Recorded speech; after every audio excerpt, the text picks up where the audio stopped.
Well, we're all back here again. Hi, everyone. Diego Ochoa, Superintendent of the San Mateo-Foster City School District. And I'm here with a follow-up YouTube live stream event for parents with a number of different items on the agenda. And we're definitely going to get to math pathways, but we're going to start. Hi, Kenyatta, come on in. Our Director of Curriculum and Instruction just walked through the door, so we're going to make some room for her. You guys are going to watch us adapt on the fly. Thank you.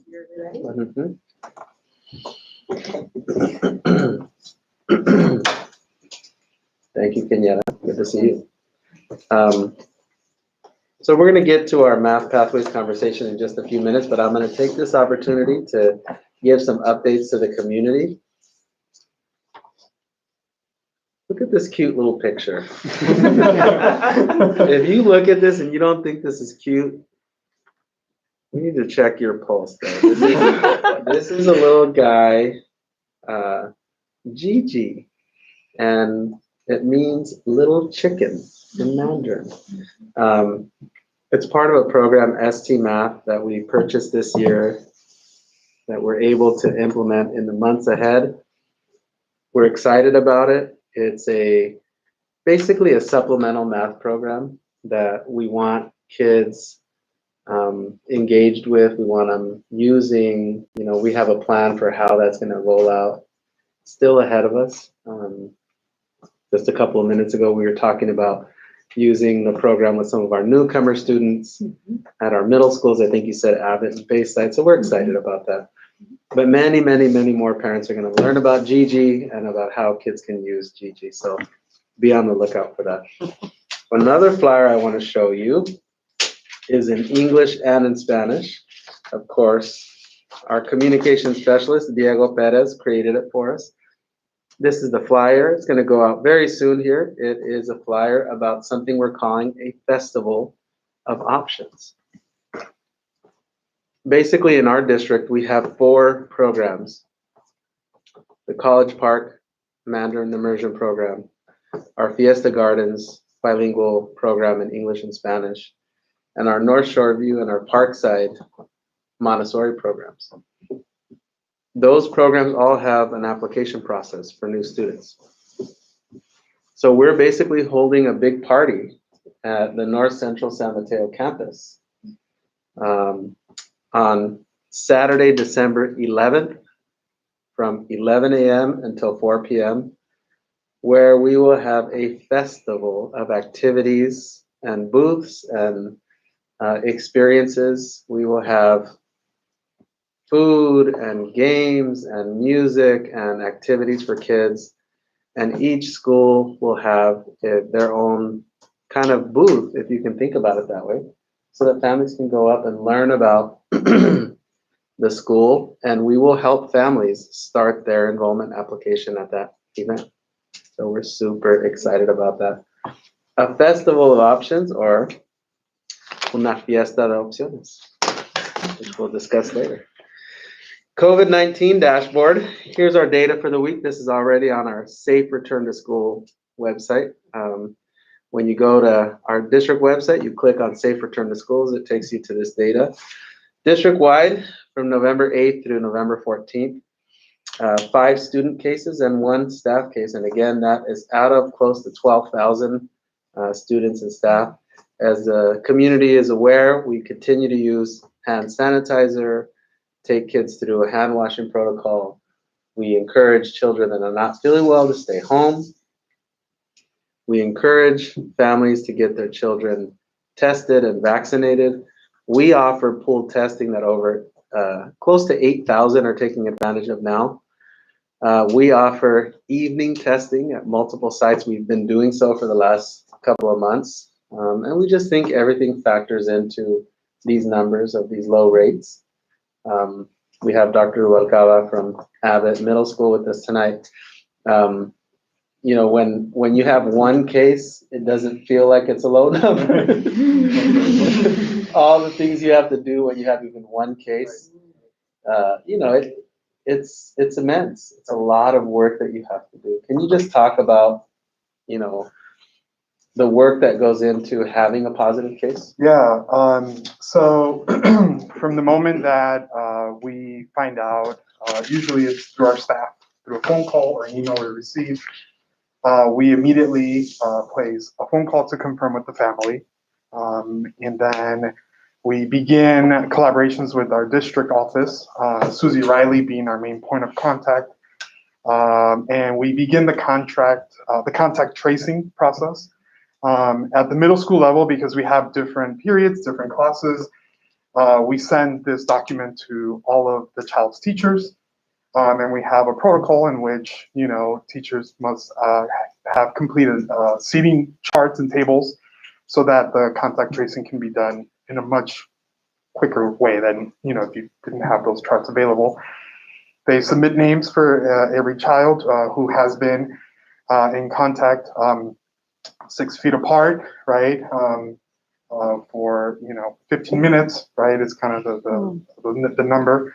And then after those names are submitted to me, right, then we contact all of those families and we provide them a letter that kind of certifies the process on what days to go take a test and provide negative results. The kiddos do continue to come to school, right, until we know that a contact case is then a positive case. So far, we have not had a situation in which a contact case was, right, a positive case. So I think the mask wearing protocols in place, the hand sanitation and things like that have been really, really helpful. And kiddos are just very conditioned and really prepared to use these mitigation strategies. Is it fair to say that you're in favor of the mitigation strategies to avoid having to do all that work? 110%. 110%. I wanted you to explain that because I want people to hear what actually, and we don't have like a whole medical staff at every school. We have a principal and we have 2 or 3 secretarial staff and maybe a counselor, maybe a few support staff. It's not a big infrastructure, but when you have cases, everything else goes to second and third and fourth priority because the response to the health need is so immediate and required. So thank you for that. Absolutely. I appreciate that very much. What we're going to do is we're going to transition into our middle school math pathways conversation. We have some new families watching online. We want everybody to know who we are. And what we're going to do is just introduce ourselves, give the families out there just a little bit of information about ourselves and our role in the district. And I'm going to start by, again, introducing myself, Superintendent of the district, Diego Ochoa. And I'm excited to be here. My name's Amy Burke, and I am a district math teacher on special assignment working here at the district office. Thank you for being here. Hello, everyone. My name is Dr. Christian Rubalcaba, and I am the principal of Abbott Middle School. Good evening, everyone. I'm Kenyatta Cook, Director of Curriculum Instruction for Middle Schools and formerly principal at Burrell. And good evening. I'm David Chambliss. I'm the Assistant Superintendent for Ed Services. And I am Laura Evans. I am also a teacher on special assignment for mathematics, but I also get to teach a period of math at Burrell. And you have you've got the language to prove I'm it. still wearing it. You don't get to wear that unless you work there. I noticed you don't have one anymore. I do not. I need to have a Foster City one now. Yeah. David, we talked last week about the proposal. We now have an actual proposal. I want to encourage members of the public and families watching this event to visit our district website, click on Board of Trustees. There is a link to this upcoming school board meeting with that PowerPoint that we're going to work from tonight. And I really want that presentation to guide us through this conversation. So if you don't mind, talk about the presentation itself, talk about the process we came to arrive at that presentation. Sure. So just to say that, the context is some work that occurred last spring and a board action where the Board of Trustees approved the move to heterogeneous sixth grade math classes, with the expectation that we would come back to them this fall with a proposal for what then will be the math pathways in middle school.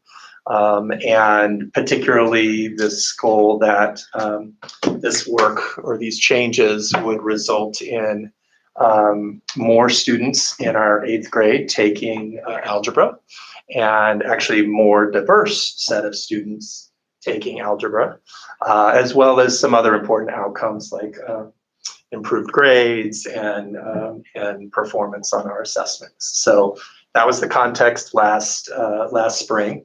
And we've engaged in a variety of activities with families and with our staff.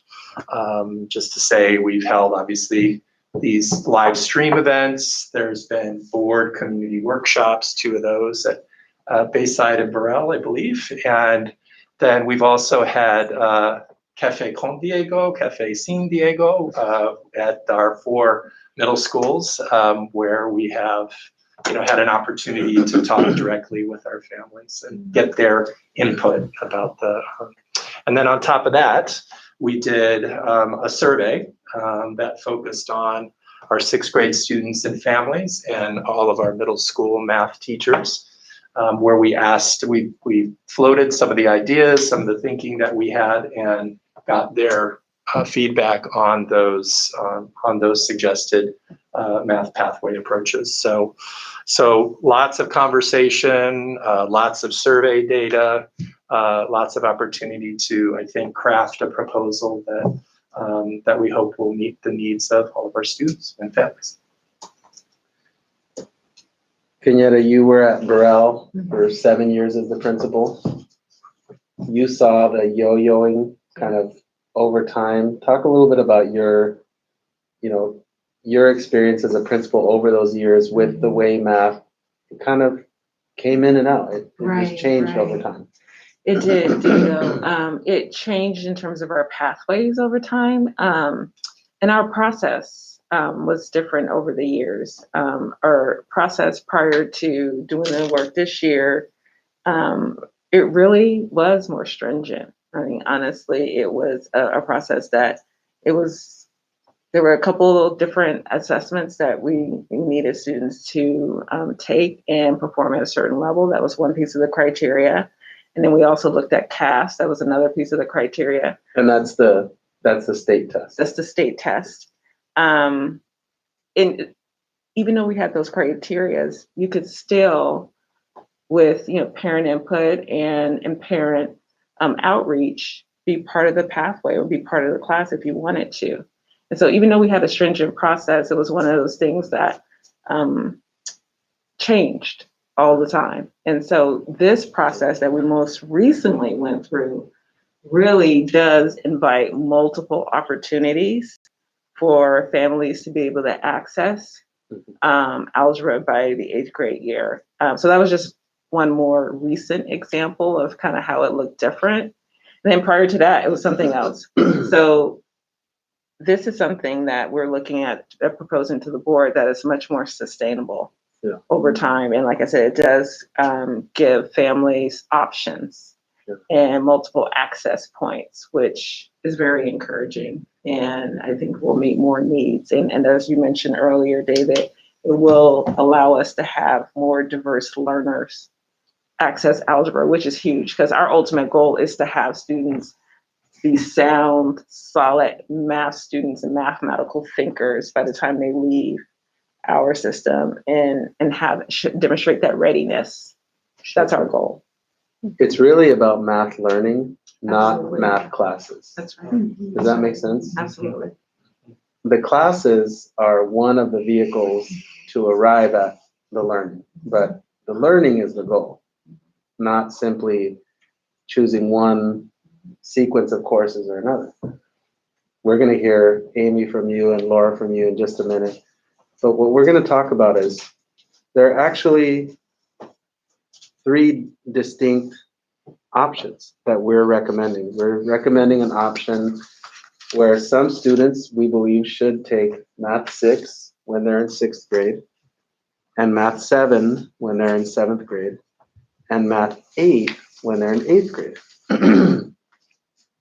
Because we believe it's the right sequence of courses for them, and we believe that they can learn the standards in that sequence of courses. A different group of students might take Math 6 in 6th grade and then accelerate through Math 7 between the months of February and July or August of their 6th grade year. And then when they're in 7th grade, they essentially move 1 year ahead and they take Math 8. So you're a 7th grader taking a Math 8 class. And then when you go to 8th grade, you take Algebra. So that's a pathway that might work for a different group of students. And then there's a third recommendation, and that's for students to take Math 6 when they're in 6th grade and Math 7 when they're in 7th grade and not accelerate through those two classes. And then when they're in 8th grade to actually take 2 classes of Math 8 in the fall. So like a child's schedule would say, period 1, Math 8, period 2, Math 8, English, history, science, PE, and art as an example. So math would be 2 of their 7 classes. And then in the spring, it would switch from Math 8 to Algebra. Algebra period 1, Algebra period 2, English, science, history, PE, art. Does that make sense? Mm-hmm. So what we're basically going to hear from our 2 math teachers on special assignment is just talk about those 3 pathways, sort of what the thinking is about those 3 pathways and why we believe in doing it that way, just to sort of give the 2 of you an opportunity to share your perspective as a math educator, as somebody who teaches math. And I'm going to see which of the 2 of you wants to argue over who gets to talk first. I'll go first. Okay. So the pathways previous to this required students and families to decide in 5th grade if algebra was appropriate for them. Algebra is a 9th grade course. And that was a real problem because when you learn 5th grade mathematics, you don't really get to see what algebra is all about. Under these new set of pathways, every student gets to experience middle school mathematics in 6th grade. And in that, they get to experience some early algebra. And at that moment, they might say, you know, I do lots of studying on my own independently because I love math, and I'd like to prove my proficiency and then be able to take 8th grade math when I am a 7th grader, and then take algebra in 8th grade. And for those students who might not be sure if algebra is right for them, they can do 6th grade math, they can do 7th grade math. At that point, they're going to experience quite a bit of pre-algebra. They're going to know quite a bit about what algebra is about. And then they can ask themselves, is this a right fit for me now? And I'd like to take 2 periods in order to complete it. They're more mature when they make the decision, and they're more prepared when they get there because we're not squeezing courses in. Instead, we're completing courses. It's taking away the compact. Right. And Just providing access. yeah. Yeah, I just want to add in that the Common Core standards, which were adopted by California in 2010,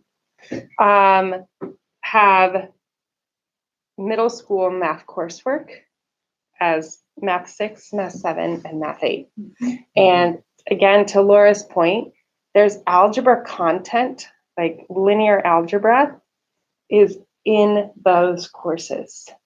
It's in Math 8. So the mathematics that we all took and that we taught for many years is actually now earlier in our new content standards. And so when we talk about algebra in 8th grade, we're actually talking about a high school algebra class according to the Common Core. And so we want to make sure that our students are ready to learn and to succeed in that coursework. And so we're excited about providing different options for our students to get there that don't compact, rush through, make us cut content and really allow each of our students to access that so that they are coming into that course ready to be successful. Because the data says, the research and the data says that success in that course leads to success in high school coursework. And we really want to open up those opportunities for our students beyond our 8th grade here. And basically, because we were teachers at one point in time, David and I, back Yes. before they invented computers, Yes. before anything Talking about the common. mimeograph earlier today. We called it the ditto. Yeah, Yeah. ditto machine. But you know, you get your curriculum and you figure out how many hours and how many days it's going to take to teach your content. So when we compact, we're basically looking at the whole curriculum and deciding, I'm not going to teach this. I don't have time to teach this week of instruction or these 3 days out of the 10 days I should spend. And that's a real thing, you know, and that, I think, the idea behind not compacting is to avoid making those compromises, is to give the time allotted to the course that needs it, right? And that's our stance as a district, as a math team, as an administration, is we believe that's very important. And to also connect it to the concept of this is about math learning, not math courses. It can't, those two things can't be taken apart from one another. You have to ensure that, yes, we set up this course in a different way, but what is the work that we're doing to support the math learning? So I also wanted to open up to our 2 math teachers on special assignment to just talk about the work at a district level at our middle schools this year around math instruction, and maybe preview some of the work that we're doing at our elementary schools as well. Right. We've got a really tight-knit group of teachers, specifically working at the 6th grade level right now. We have a teacher at every site who also has a couple of release periods and can act as a coach to the other teachers who are teaching 6th grade math as well. We collaborate closely amongst the middle schools. Once a week, the leaders meet, and then more than once a week, the teachers on site are meeting to talk about how do we take this curriculum in front of us and bring it alive for our students. Beyond that, we're working on common formative assessments. We are taking assessment questions that live in our test bank for our curriculum, and we're asking, how do we learn the most we can about these? So perhaps it might say, a question might say, show your solution, and we might say, represent it 2 ways, so that we can really dig into how students think. We get the opportunity to really use those assessments, not just to see, can students get it right or wrong, but how do they think? And that informs our instruction and allows us to be better teachers to all our students. And then, of course, we have lots of great opportunities outside of school to support students. I was just on a Zoom with 10 students from Burrell doing math with them. They meet me every week. And it's just so fun to get to connect with kids in and out of the classroom. That's great. Yeah, I'll just add that, you know, the work at the middle schools is so exciting because what we're seeing is our math specialists who are working together, collaborating on a real life problem. What's the problem? How do we make math come alive for our students and make sure that all of our students are deeply understanding it? And why do we want to do that? Because we're trying to make sure that they're all successful later and that they're having those positive interactions in classrooms with mathematics and with learning. And again, that's what's going to make a difference later for our students as they're getting ready for college and career. If we work backwards into elementary, you gave me that softball. I'm super excited to talk about some of the things that we're doing. So thank you for that. Yeah. I'll just say that we're working on building out common formative assessments at our elementary level as well. In fact, we are going to do a 2nd round of common formative assessments that's rolling out in early December. And what this is we're taking, again, our curriculum that we're using. We're choosing curriculum-embedded assessment questions that are aligned to the standards. And we're taking performance tasks, which really allow the opportunity for students to show off their mathematical practices, which is our standards have two pieces, content standards and practice standards. And one of the practice standards, just to give an example, is that students make sense of problems and persevere in solving them, right? We're no longer teaching math so that we can compute things. We have computers for that. We're teaching math here and we're passionate about it because we know that we're building leaders who are going to address problems that we don't even know about yet in the future.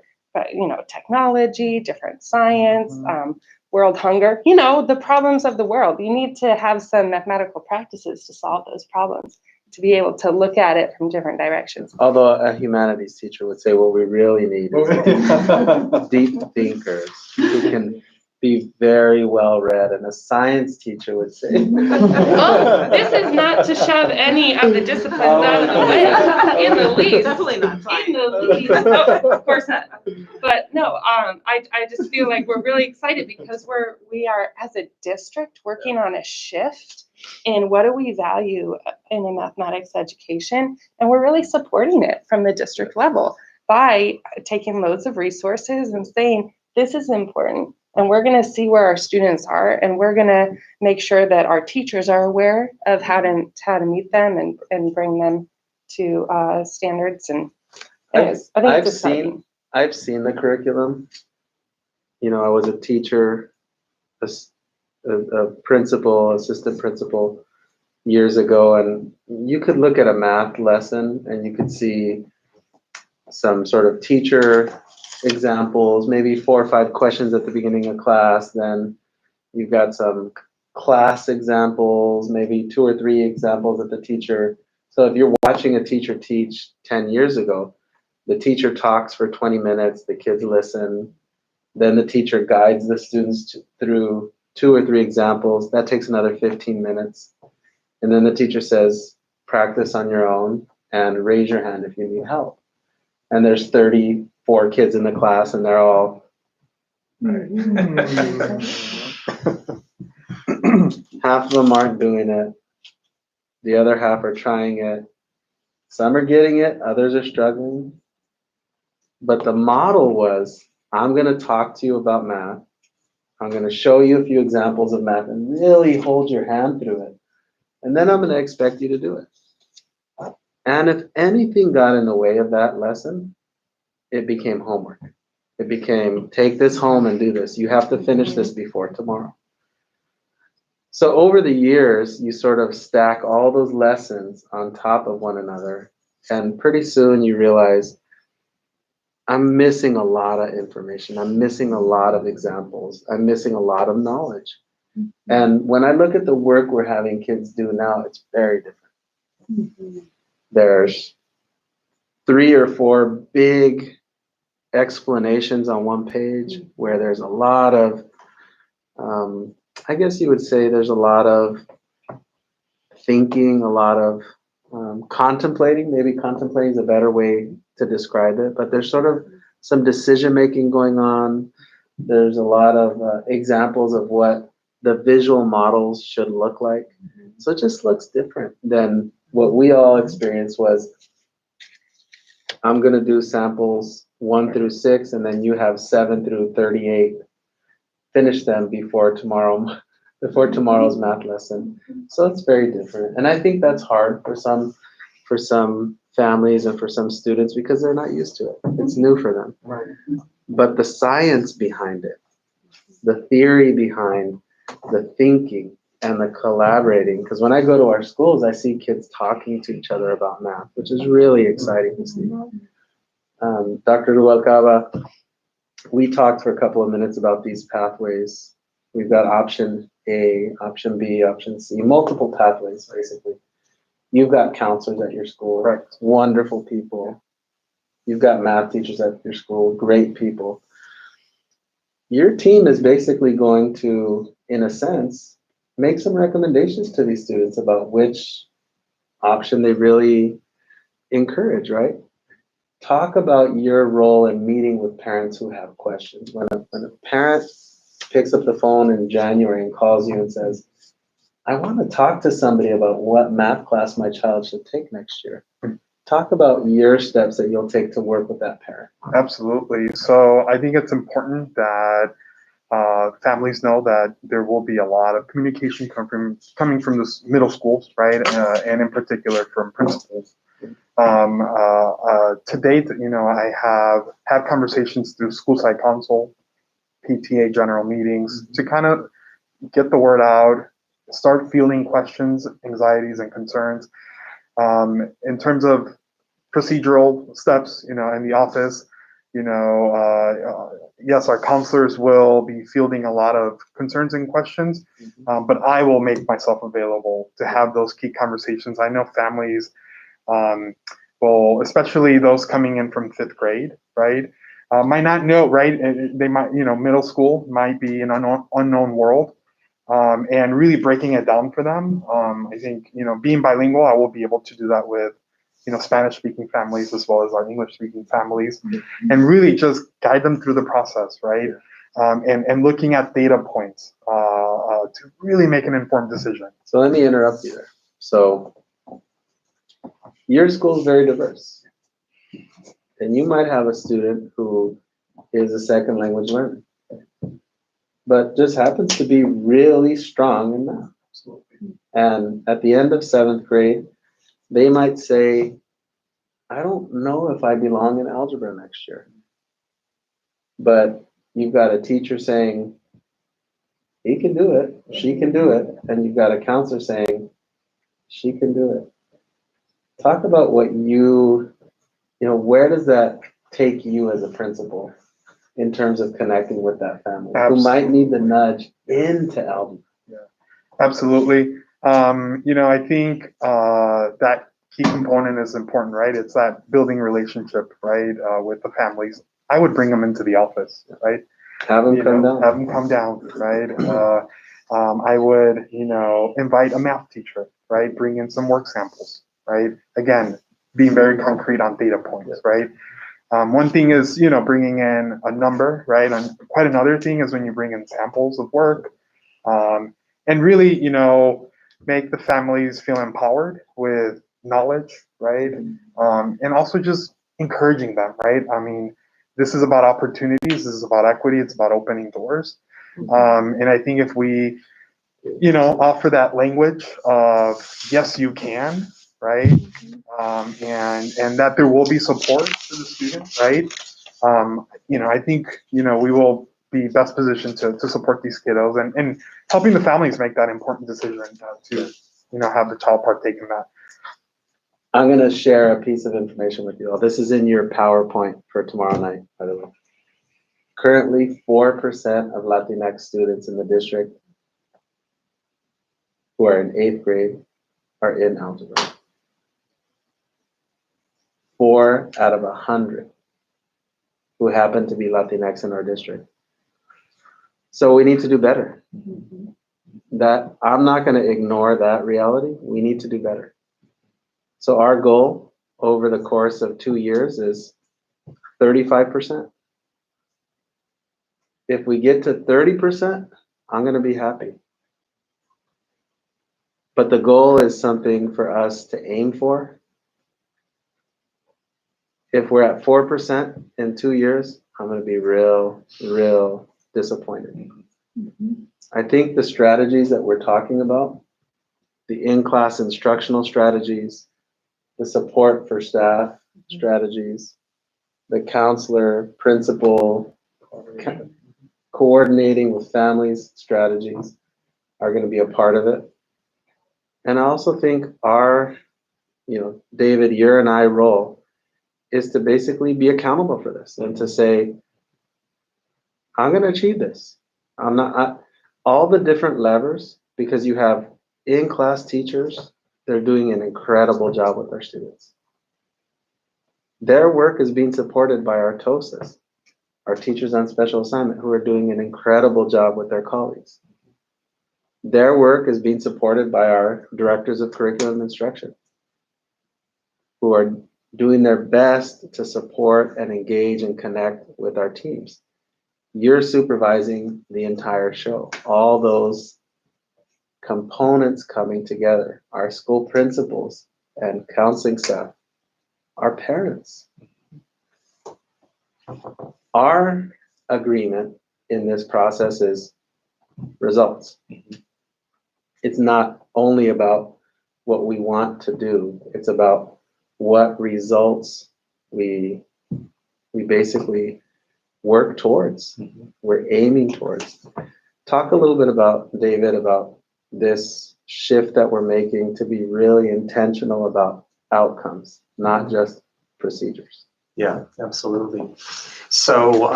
first of all, is to, as we have done over the last year or so, is to really raise up, well, what actually are our outcomes right now? And as you were saying, Diego, to sort of name that they're not okay.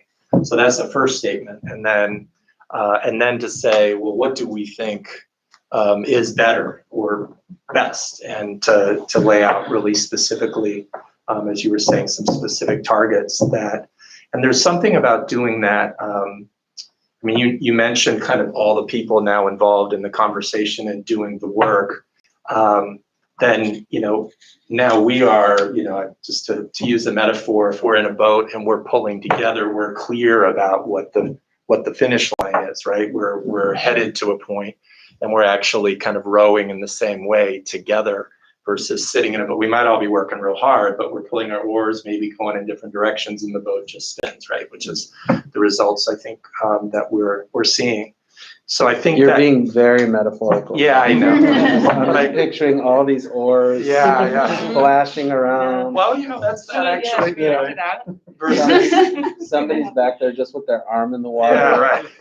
Like we didn't bring enough oars for Right. even them. I guess I'm still in the Summer Olympics thing, where you saw those boats where everybody's pulling at the same way at the same time. So, but I think Christian, you named something super important. Is also just more powerfully bringing our families into the discussion. Yeah. When we're having this conversation in 5th grade, before students have actually experienced middle school and started even thinking about, well, what happens after 8th grade?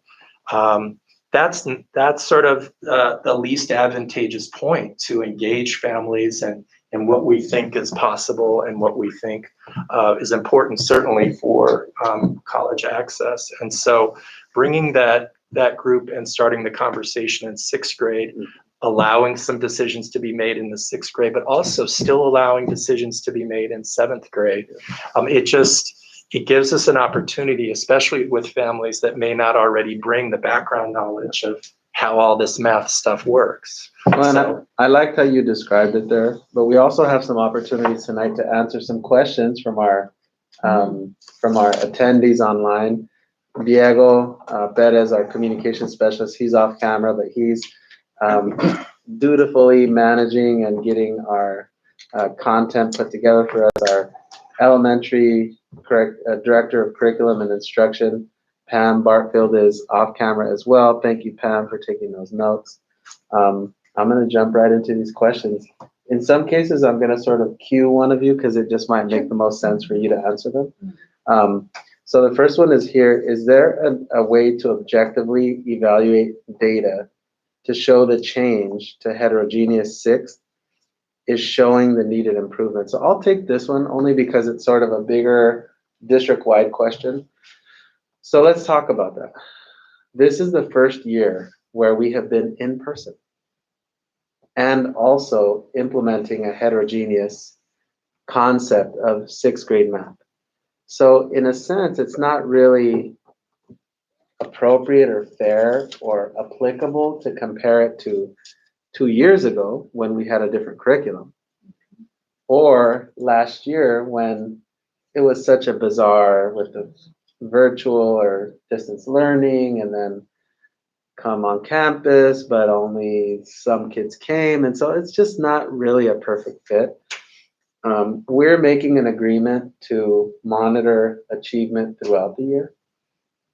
So a couple of ways to do that is one is the grades that kids are earning in our math classes. That's an important thing to think about. Another is their results on our assessments, which we are implementing. So I would say that that's sort of our measure, is the combination of the test scores on the exams that we give, but also the grades that kids are earning. A very important way to set these baselines to give us a starting point once we can sort of normalize, or as much as possible, create the same kind of comparison across from one another. As far as the math instruction goes and the math learning goes, I observe classrooms where I'm just very impressed by the work that students and teachers are doing together.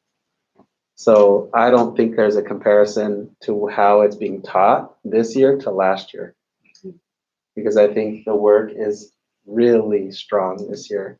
And last year with distance learning, from kids not having access to kids not logging in to the physical distance, it's just not comparable. Yeah. All right. Question 2, why does the proposal say stakeholder feedback from April to December 2021? When did the feedback actually begin? David, you want to jump on this one? Sure. Well, I mean, certainly the feedback began last spring. I mean, we were engaged in activities then that were leading to the board approval that was mentioned. And then, you know, the work that we've done, you know, the Cafe Con Diego's in the last month and a half or so, and the board community engagements. I mean, the other thing is just to be clear that we're talking about a timeline where this is a proposal that we're bringing to the board tomorrow for information, which will elicit feedback in the board meeting, and we'll continue to talk with people about this to the point of, if the board is ready for that, thinking about approval at the December meeting. So that time frame is April to December. Gotcha. Yeah. Gotcha. Follow up to that. Why does the proposal say it considered parent feedback from community workshops if the proposal was published before the Bayside Community Workshop? Well, again, this is a proposal that we'll continue to take input on, and can be modified as a result of that meeting, as well as the feedback we get from the board. So, you know, the way the process works is you float a plan and you continue to receive feedback on that and make adjustments. So, so these are all a series of engagements that allow us to think. Even tonight, right, to confirm we're getting feedback that this is the right path, or to say, oh, wait, we should think about and make some adjustments. I feel like we've really gotten a lot of great feedback, you know, and I'm super thankful for all the families at the first Burrell Community Workshop, at the Bayside Community Workshop, the Cafe Con Diego's.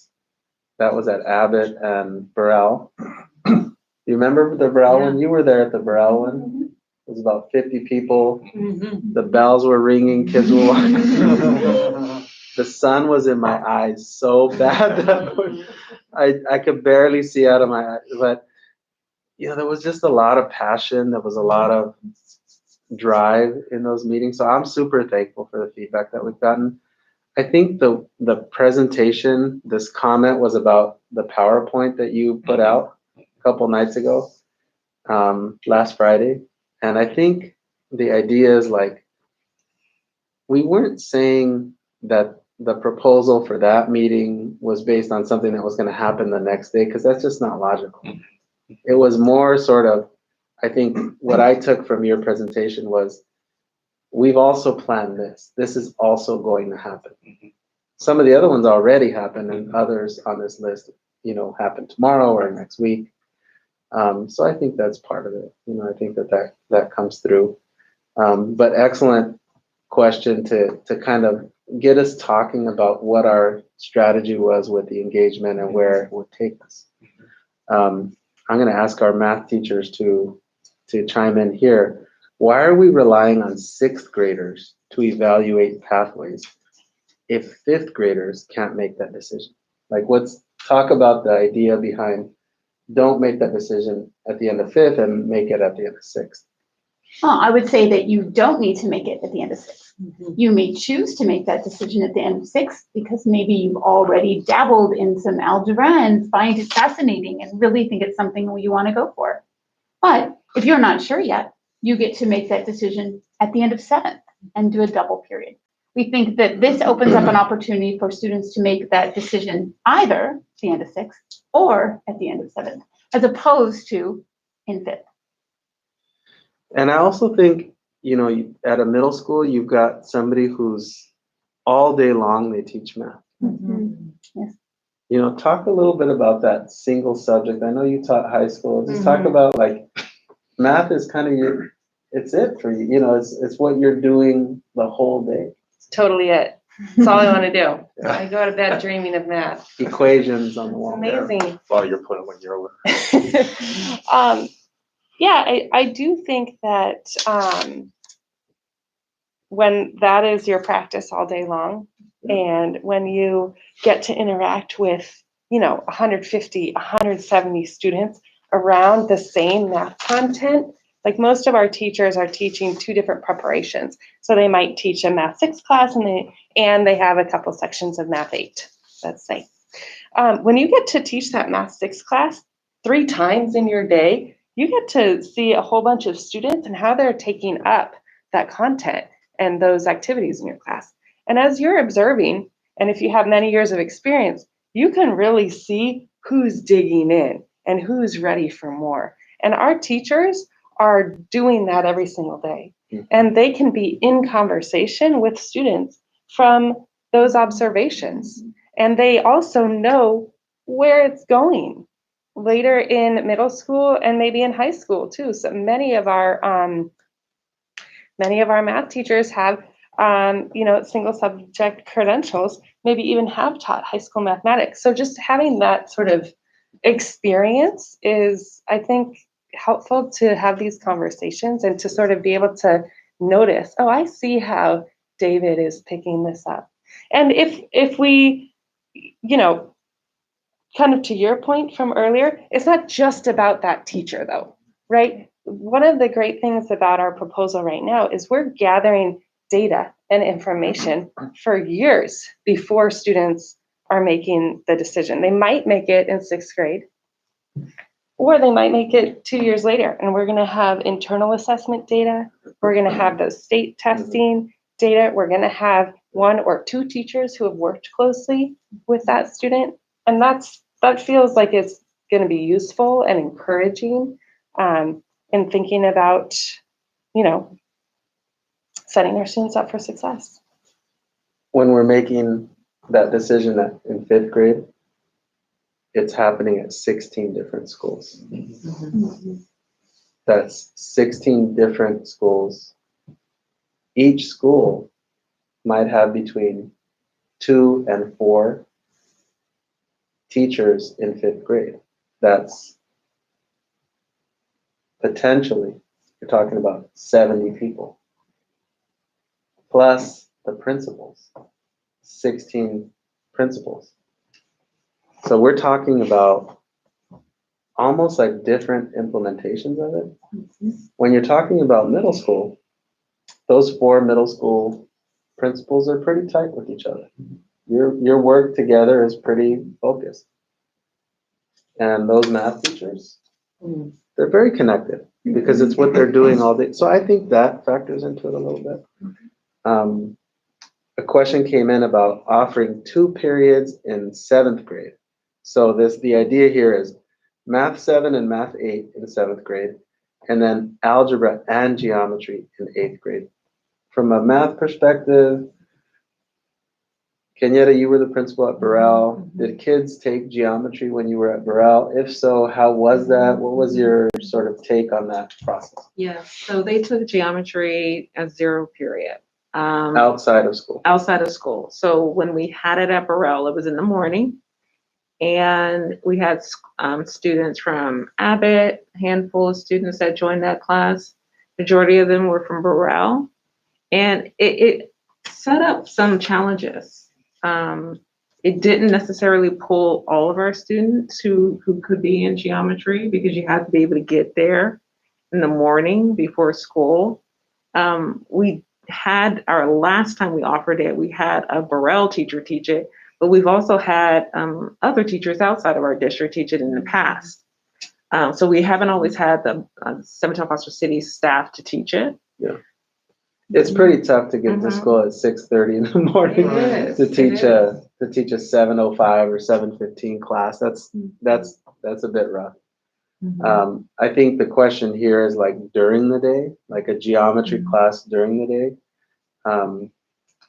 David, Yeah, I mean, we've been what's in. your take on that? Yeah, what do you we've think? been in conversation with our high school partners, and they have come to us and strongly recommended that we not do geometry at that age. That it is better in their experience that students take it in high school, and this would be just to say this would be 2 years of acceleration, right? Because algebra already is a class that's designed to be taught in high school. And so, yes, we may be able to, we should be able to make students ready for that in 8th grade. But then to add on top of that, the expectation of geometry. Yeah. And there's some choices in here too, right? We're trying to weigh the balancing, double periods of math with loss of access to electives and things like that. And so, anybody who's run a master schedule knows that you add all these particular classes in there, and you actually really narrow kids' opportunities, and you create problems of tracking, which are we want to avoid. So the other thing is that what I like about this format, about taking the live questions, is it really gets us connected to what people are thinking. All of our work to this point has been to figure out algebra. So we've spent much, much less time talking about geometry. This is one of those where I would say we need to think about this. We need to sort of have our own process to talk about this and to think through it and hear from people. We always want to hear from our parents. We always want to open that door. But I think, both you, Kenyatta, and David, you've made some important comments about, what it might mean for something like this to happen. And I just think that there's more work ahead of us. It's a complicated thing. Hearing what we've done in the past, that's part of it. Hearing what the high school who we feed into thinks about it is part of it, but there's also a piece of it about the readiness for the course and the load that students are taking, and then the time of day, so that factors into it too. Question on limitations: will there be any enrollment limitations? No, to my knowledge, in the proposal there are no limits on how many can take one of any of the 3 pathways. I think I'll just speak for myself, but I take it as like where we make those recommendations and where students take those courses. If it requires X number of sections, you build X number of sections. Can I just get a strong head nod on that one? All right. Question: have we followed the critiques of the San Francisco Unified School District experiment with this approach? I'll open that to anybody who wants to chime in on that.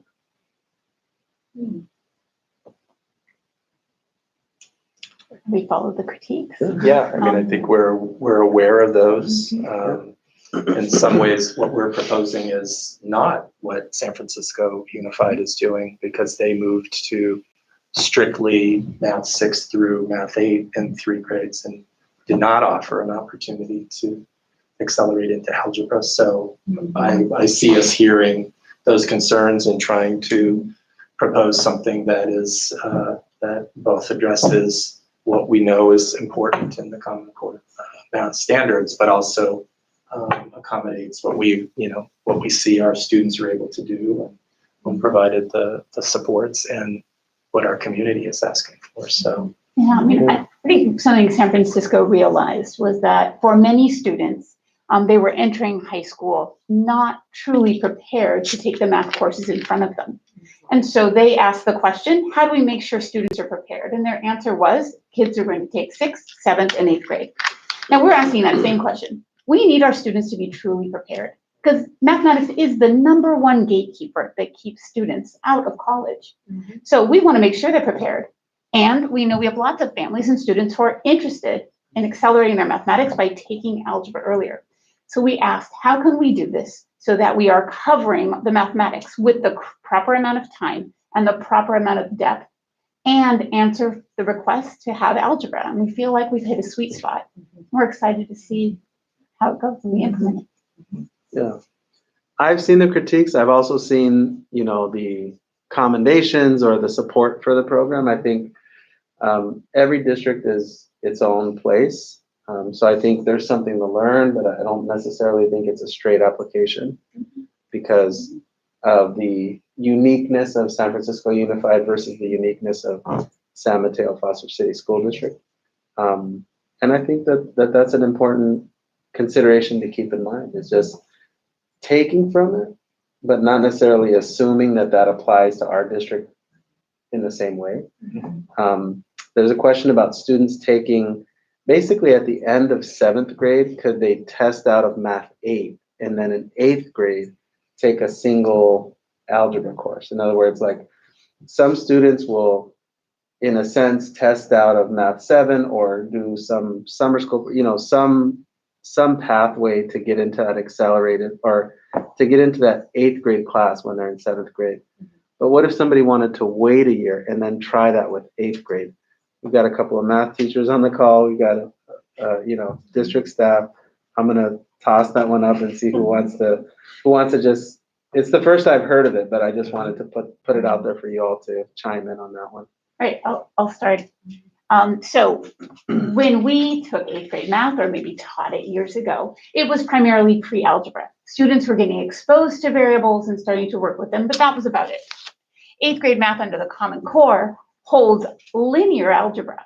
So slope, y-intercept, writing equations from situations, or taking a situation and, or taking an equation and trying to figure out what situation might apply to it. And then looking at 2 different situations, 2 different linear situations, and figuring out where those 2 things intersect with solving systems of equations. Now, this mathematics is deep and rich, and it is algebra. The Common Core put quite a bit of the linear algebra into the 8th grade. So we need to invest deeply in it, and asking students to learn that completely free of a regular class feels like could really set students up. And I am getting flagged that we have 3 minutes to go. So if you haven't watched, pardon the interruption, we're gonna go through our round where the questions come up, the speed round they call it. And the only reason is because we have the Spanish version of this taking place in just a few minutes. We have a question about why don't we look to measure and intervene earlier? The disparities don't begin in 6th grade. That's right up my alley. I'm all about the early identification and the intervention. Our district is putting together a new Math Boost tutoring program that's going to start district-wide. That's going to focus on the results of that first test we gave. So I'm super excited about that. For me, the design is in 22-23 to offer those kind of Math Boost experiences multiple times throughout the year, to do it in a way where the Math Boost happens sooner and is sort of a regular thing. Like, oh, I'm in the math. I need the Math Boost this time, and maybe not next time. And maybe I'm in it every time because it makes me feel successful. And I feel good about myself when I participate in the Math Boost. So we're looking at that, and we're very connected to that. Don't forget GG too. And don't That's forget another GG. resource. We've got a question about whether or not the goal is to increase students taking the course in 8th grade. For me, there are a lot of goals. The bottom line goal is math learning. Having a higher and higher percentage of all students demonstrating mastery of 8th grade math. Yeah. Also creating a system where children of all backgrounds, from all economic situations and all languages, have access to take algebra and succeed in that class. So it's about enrollment, but it's also about, I used to say it's not just about access, it's about success. That's sort of a key component for me. There's a question about changes being made to the algebra math program to allow reaching algebra. I believe that we are making those changes now by teaching from the Zern curriculum in a way that encourages and makes it normal and typical to work in these groups, to think through math, to make math decisions, to have the rigor of the work increase. And with my 1 minute left, why not allow the placement of students into the correct level after 5th grade? I think what we're talking about there is that what we're saying is that that is a leap too far at that age and at that time. I think that's sort of what this change is about. So I think we acknowledge that some people don't feel that way.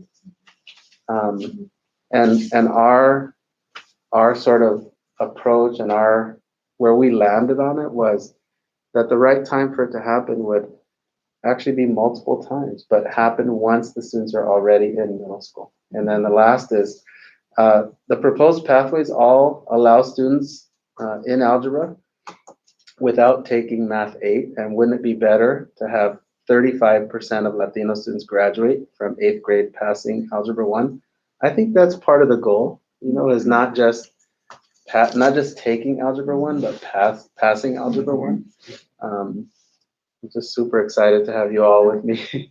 I have to end this YouTube live stream because I'm about to start speaking Spanish in 3 minutes. So to all my Spanish speaking families, I'll be with you just very shortly. But thank you to all the parents for these awesome questions, to the panelists for you being here, to our interpreters who are so amazing back there. Thank you all very much. Thank you.